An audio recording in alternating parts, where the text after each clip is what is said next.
reporting the facts on the ground like we have never seen a reporter with a body that floats by behind them. And then when government officials say this isn't true, the reporters actually challenge the government officials because they are experiencing this themselves. One of the first things President Bush did when he started getting involved was say that the bodies of the corpses were not to be photographed. I think what has turned this country around right now is that people have truly seen the real images of New Orleans in a way that we have not seen in Iraq. Can you talk about the whole embedding process and the control of the media? It's not about embedding. It's not about embedding, Amy. It's about television's refusal to show the truth of war. Let me give an example. In 1991, I was driving up the main road towards Basra, the so-called Highway of Death, further up, with a crew from ITV, a British commercial channel. And we stopped at a place where there were large numbers of Iraqi soldiers dead in the desert. And hordes of desert dogs had appeared. And they were ripping the soldiers to pieces and eating them, dragging off an arm here with its hand cruelly going along through the desert, eating through stomachs, gnawing away at cheekbones of dead soldiers. The ITV crew got out and started filming. I said, "What are you filming this for? You'll never get it on air." He said, "No, it's just for the archives." And this, you see, was the problem. The war was over then.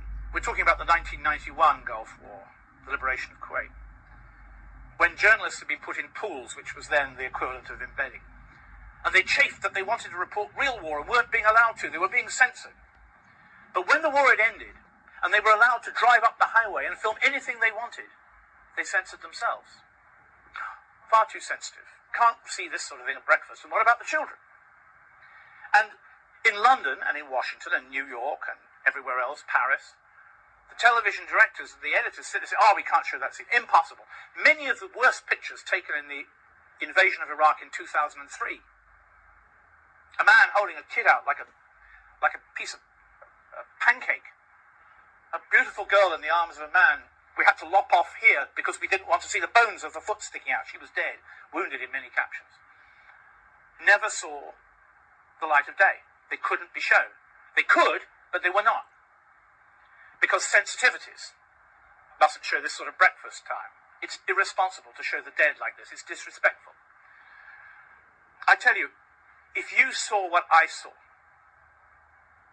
when I go to wars, when I'm on the front line, with or without soldiers, or with civilians, or wounded, or in hospitals, if you saw what I saw, you would never, ever dream of supporting a war again, ever in your life.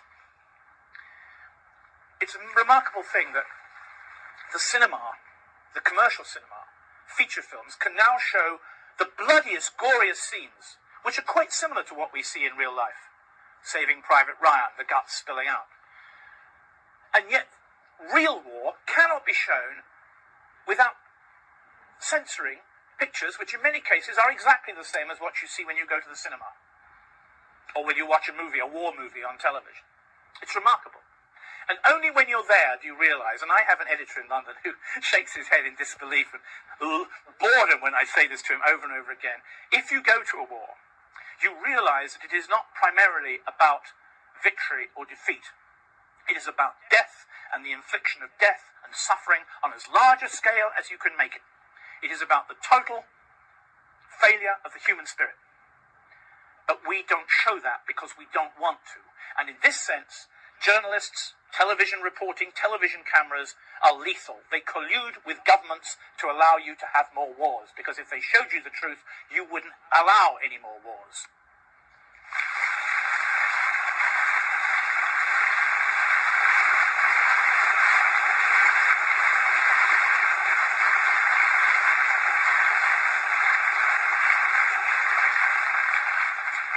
Robert Fisk,